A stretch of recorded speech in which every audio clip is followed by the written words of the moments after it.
सर्वदेव में रथ का वर्णन। शिवजी का उस रथ पर चढ़कर युद्ध के लिए प्रस्थान। उनका पशुपति नाम पड़ने का कारण शिवजी द्वारा गणेश का पूजन और त्रिपुरधा में दानव का त्रिपुर से जीवित बच निकलना। व्यास जी ने कहा, शैव प्रवर सनत कुमार जी, आपकी बुद्धि बड़ी उत्तम है, आप सर्वज्ञ हैं। तात आपने परमेश्वर शिव की जो कथा सुनाई है वह अत्यंत अद्भुत है। अब बुद्धिमान विश्वकर्मा ने शिव जी के लिए जिस देवमय एवं परमोत्कृष्ट दिव्य रथ का निर्माण किया था उसका वर्णन कीजिए। सूत जी कहते हैं, मुने, व्यास जी की यह बात सुनकर मुनीश्वर सनत कुमार शिव जी के चरण कमलों का स्मरण करके बोले। सनत कुमार जी ने कहा, महाबुद्धिमान मुनिवर व्यास जी, मैं शिव जी के पाद पद्मों का स्मरण करके अपनी बुद्धि के अनुसार रथ की निर्माण कथा का वर्णन करता हूँ, सुनो।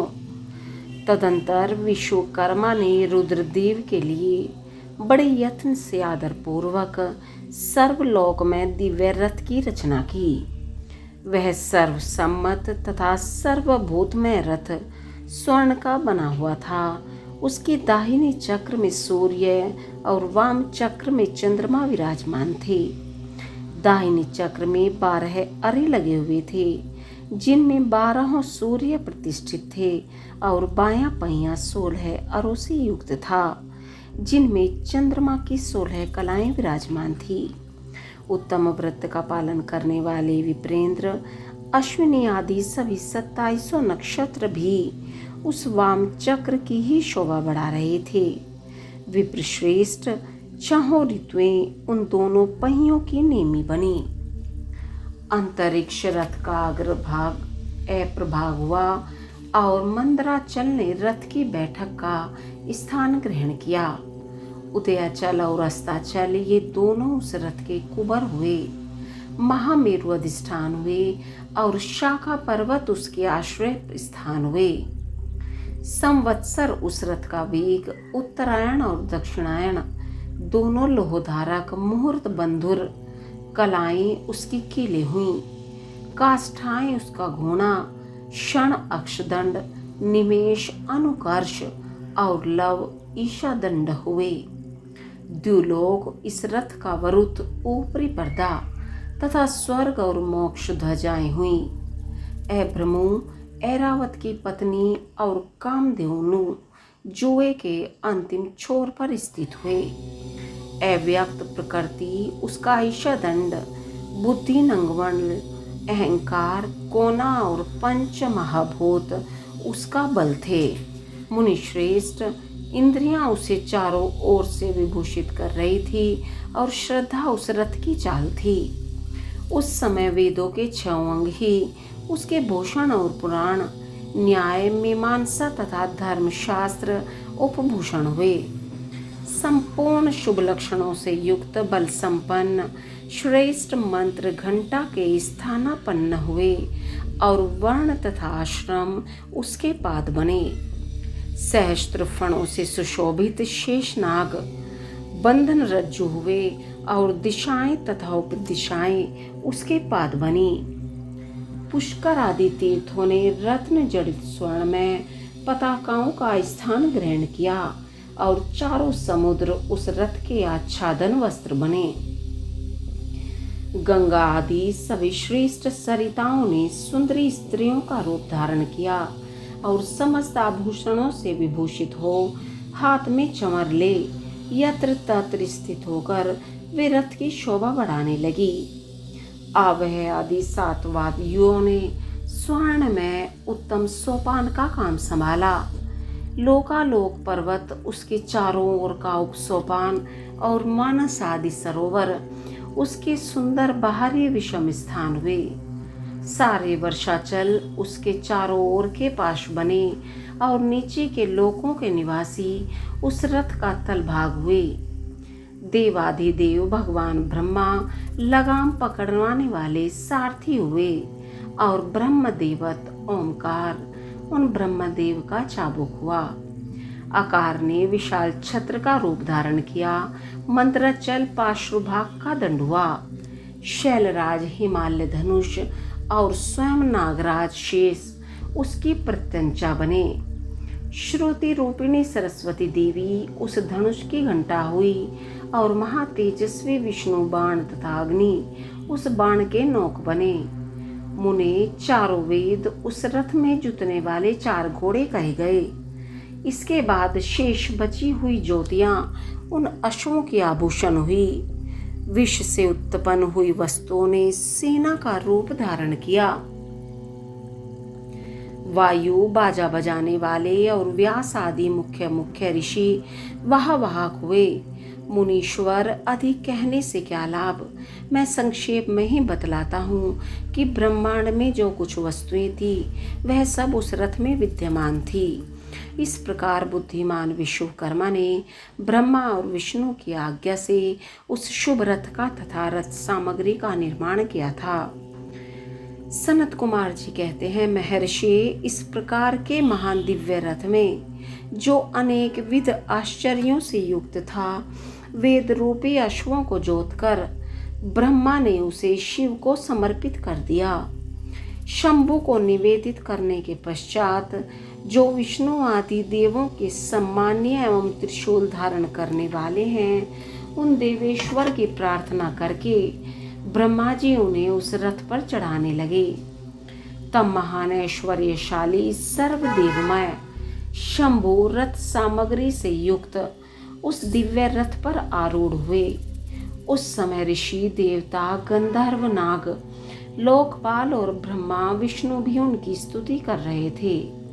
गान विद्या विशारद अप्सराओं के गण उन्हें घेरे हुए थे। सारथी के स्थान पर ब्रह्मा को देखकर उन वरदायक शंभु की विशेष शोभा हुई। लोक की सारी वस्तुओं से कल्पित उस रथ पर शिव जी चढ़ ही रहे थे कि वेद संभूत वे घोड़े सिर के बल भूमि पर गिर पड़े। पृथ्वी में भूकंप आ गया, सारे पर्वत डगमगाने लगे। सहसा शेषनाग शिव जी का भार न सह सकने के कारण आतुर हो कांप उठे। तब उसी क्षण भगवान धरणीधर ने उठकर नंदीश्वर का रूप धारण किया और रथ के नीचे जाकर उसे ऊपर को उठाया। परंतु नंदीश्वर भी रथारूढ़ महेश के उस उत्तम तेज को सहन न कर सके। अतः उन्होंने तत्काल ही पृथ्वी पर घुटने टेक दिए। तत्पश्चात भगवान ब्रह्मा ने शिवजी की आज्ञा से हाथ में चाबुक ले घोड़ों को उठाकर उस श्रेष्ठ रथ को खड़ा किया। तदंतर महेश द्वारा अधिष्ठित उस उत्तम रथ में बैठे हुए ब्रह्मा जी ने रथ में जुते हुए मन और वायु के समान वेगशाली वेदमय अश्वों को उन तपस्वी दानवों के आकाश स्थित तीनों पुरों को लक्ष्य करके आगे बढ़ाया। तत्पश्चात लोकों के कल्याणकर्ता भगवान रुद्र देवों की ओर दृष्टिपात करके कहने लगे, सुरश्रेष्ठों, यदि तुम लोग देवों तथा अन्य प्राणियों के विषय में पृथक पृथक पशुत्व की कल्पना करके उन पशुओं का आधिपत्य मुझे प्रदान करोगे, तभी मैं उन असुरों का संहार करूंगा, क्योंकि वे दैत्य श्रेष्ठ तभी मारे जा सकते हैं, अन्यथा उनका वध असंभव है। सनत कुमार जी कहते हैं, मुने, अगाध बुद्धि संपन्न देवादिदेव भगवान शंकर की यह बात सुनकर सभी देवता पशुत्व के प्रति सशंकित हो उठे, जिससे उनका मन खिन्न हो गया। तब उनके भाव को समझकर देव देव अंबिकापति शंभु करुणाद्र हो गए। फिर वे हंसकर उन देवताओं से इस प्रकार बोले। शंभु ने कहा, देव श्रेष्ठों, पशु भाव प्राप्त होने पर भी तुम लोगों का पतन नहीं होगा। मैं उस पशु भाव से विमुक्त होने का उपाय बतलाता हूँ, सुनो और वैसा ही करो। समाहित मन वाले देवताओं, मैं तुम लोगों से सच्ची प्रतिज्ञा करता हूँ कि जो इस दिव्य पाशुपत व्रत का पालन करेगा वह पशुत्व से मुक्त हो जाएगा।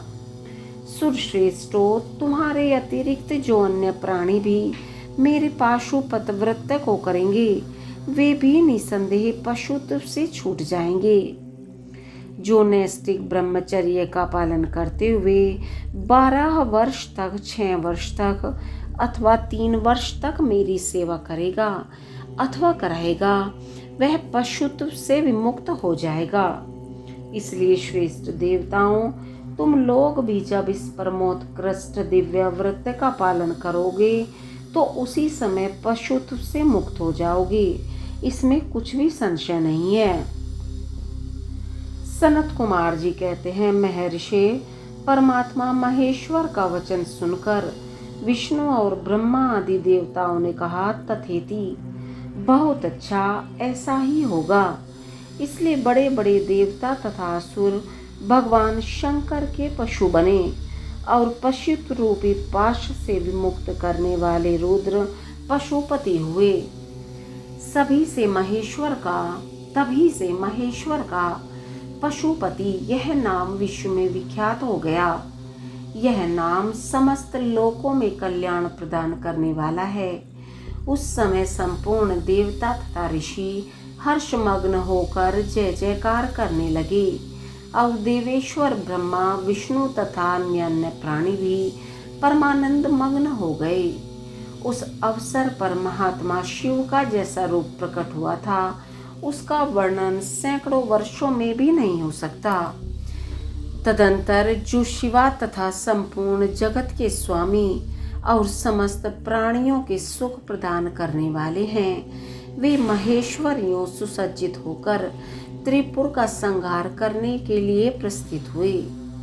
जिस समय देव महादेव त्रिपुर का विनाश करने के लिए चले, उस अवसर पर देवराज आदि सभी प्रधान देवता भी उनके साथ प्रस्थित हुए। पर्वत के समान विशालकाय उन सुरेश्वरों का मन प्रसन्न था। वे सूर्य के समान प्रकाशित हो रहे थे। वे सभी हाथों में हल, शाल, मुसल, भुशुंडी और नाना प्रकार के पर्वत जैसे विशाल आयुधों को धारण करके हाथी, घोड़े, सिंह, रथ और बैलों पर सवार हो चल रहे थे। उस समय जिनके शरीर परम प्रकाशमान थे और मन महान उत्साह से संपन्न थे तथा जो नाना प्रकार के अस्त्र शस्त्रों से सुसज्जित थे, वे इंद्र, ब्रह्मा और विष्णु आदि देव शंभु की जय जयकार बोलते हुए महेश्वर के आगे आगे चले। सभी दंडी एवं जटाधारी मुनि हर्ष मनाने लगे और आकाशचारी सिद्ध तथा चारण पुष्पों की वृष्टि करने लगे। विप्रेंद्र त्रिपुर की यात्रा करते समय जितने गणेश्वर शिवजी के साथ थे, उनकी गणना करके कौन पार पा सकता था। तथापि मैं कुछ का वर्णन करता हूँ। योगिन समस्त गणराज्यों में श्रेष्ठ भृंगी गणेश्वरों तथा देवगणों से घिरकर विमान पर आरूढ़ हो महेंद्र की भांति त्रिपुर का विनाश करने के लिए चले।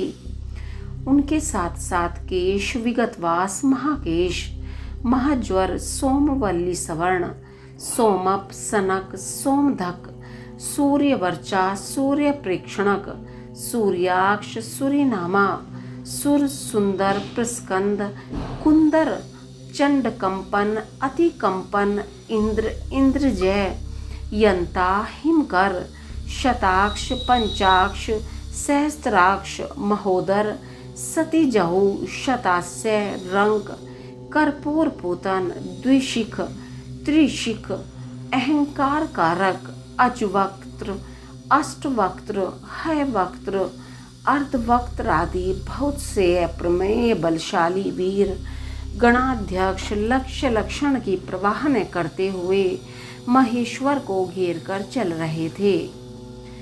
व्यास जी तदंतर महादेव शंभु संपूर्ण सामग्रियों सहित उस रथ पर स्थित हो उन सुरद्रोहियों के तीनों पुरों को पूर्णतया दग्ध करने के लिए उद्यत हुए। उन्होंने रथ के शीर्ष स्थान पर स्थित हो उस महान अद्भुत धनुष पर प्रत्यंचा चढ़ाई और उस पर उत्तम बाण का संधान करके वे रोषावेश से होठ को चाटने लगे। फिर धनुष के मूड़ को दृढ़ता पूर्वक पकड़कर और दृष्टि में दृष्टि मिलाकर वे वहां अचल भाव से खड़े हो गए। परंतु उनके अंगूठे के अग्रभाग में स्थित होकर गणेश निरंतर पीड़ा ही पहुंचाते रहे, जिससे वे तीनों पूर्व त्रिशूलधारी शंकर का लक्ष्य नहीं बन सके। तब धनुष बाणधारी मुंजकेश विरूपाक्ष शंकर ने परम शोभन आकाशवाणी सुनी। उस व्योमवाणी ने कहा, ऐश्वर्यशाली जगदीश्वर, जब तक आप इन गणेश की अर्चना नहीं कर लेंगे तब तक इन तीनों पुरों का संहार नहीं कर सकेंगे। तब ऐसी बात सुनकर अंधकासुर के निहंता भगवान शिव ने भद्रकाली को बुलाकर गजानन का पूजन किया। जब हर्षपूर्वक विधि विधान सहित अग्रभाग में स्थित उन विनायक की पूजा की गई तब वे प्रसन्न हो गई। फिर तो भगवान शंकर को उन तारक पुत्र महामनस्वी दैत्यों के तीनों नगर यथोक्त रूप से आकाश में स्थित दिख पड़े। इस विषय में कुछ लोग ऐसा कहते हैं कि जब शिवजी स्वयं स्वतंत्र पर ब्रह्म सगुण निर्गुण सबके द्वारा लक्ष्य स्वामी परमात्मा निरंजन पंचदेवमय पंचदेवों के उपास्य और परात्पर प्रभु हैं, वे ही सबके उपास्य हैं, उनका उपास्य कोई नहीं है। तब सबके वंदनीय पर ब्रह्म स्वरूप उन देवेश्वर महेश्वर के विषय में यह बात उचित नहीं जान पड़ती कि उनकी कार्य सिद्धि अन्य की कृपा पर अवलंबित हो। परंतु मुने उन देवादि देव वरदानी महेश्वर के चरित्र में लीलावश सब कुछ घटित हो सकता है। अस्तु इस प्रकार जब गणाधिप का पूजन करके महादेव जी स्थित हुए तब वे तीनों पुरकालवश शीघ्र ही एकता को प्राप्त हो गए। उन त्रिपुरों के परस्पर मिलकर एक हो जाने पर महानात्म बल से संपन्न देवताओं को महान हर्ष हुआ। तब संपूर्ण देवगण सिद्ध और परम ऋषि अष्टमूर्तिधारी शिव की स्तुति करके उच्च स्वर से जय जयकार करने लगे। उस समय ब्रह्मा और जगदीश्वर विष्णु ने कहा, महेश्वर, तारक के पुत्र उन त्रिपुर निवासी दैत्यों के वध का समय भी आ गया है। विभो, इसलिए ये पुर एकता को प्राप्त हो गए हैं। अतः देवेश, जब तक वे त्रिपुर पुनः विलग हो उसके पहले ही आप बाण छोड़कर इन्हें भस्म कर डालिए और देवताओं का कार्य सिद्ध कीजिए। मुने, तदंतर शिवजी ने धनुष की डोरी चढ़ाकर उस पर पूज्य पाशुपतास्त्र नामक बाण का संधान किया और उसे वे त्रिपुर पर छोड़ने का विचार करने लगे। शंकर जी ने जिस समय अपने अद्भुत धनुष को खींचा था उस समय अभिजीत मुहूर्त चल रहा था। उन्होंने धनुष की टंकार तथा दुस्सह सिंहनाद करके अपना नाम घोषित किया और उन महासुरों को ललकार कर करोड़ों सूर्यों के समान प्रकाशमान उस भीषण बाण को उन पर छोड़ दिया। तब जिसके नोक पर अग्निदेव प्रतिष्ठित थे और जो विशेष रूप से पाप का विनाशक तथा विष्णुमय था, उस महान जाज्वल्यमान शीघ्रगामी बाण ने इन त्रिपुर निवासी दैत्यों को दग्ध कर दिया। तत्पश्चात वे तीनों पुर भी भस्म हो गए और एक साथ ही चारों समुद्रों रूपी मेखला वाली भूमि पर गिर पड़े। उस समय शिवजी की पूजा का अतिक्रमण कर देने के कारण सैकड़ों दैत्य उस बाण स्थित अग्नि से जलकर हाहाकार मचा रहे थे।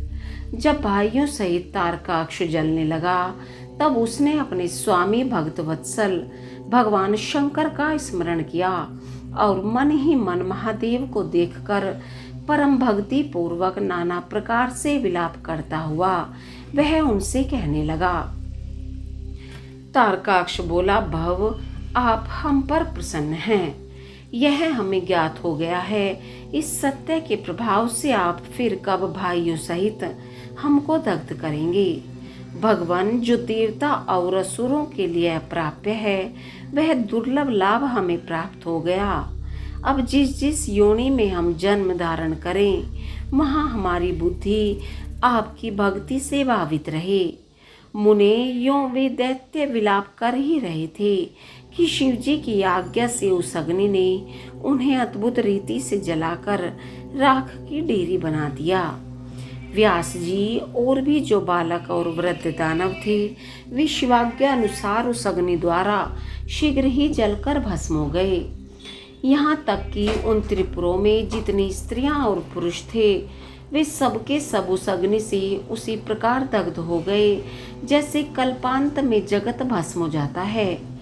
उस समय उस भीषण अग्नि से कोई भी स्थावर जंगम बिना जले नहीं बचा, किंतु असुरों का विश्वकर्मा अविनाशी में बच गया, क्योंकि वह देवों का विरोधी शंभु के तेज से सुरक्षित और सद्भक्त था।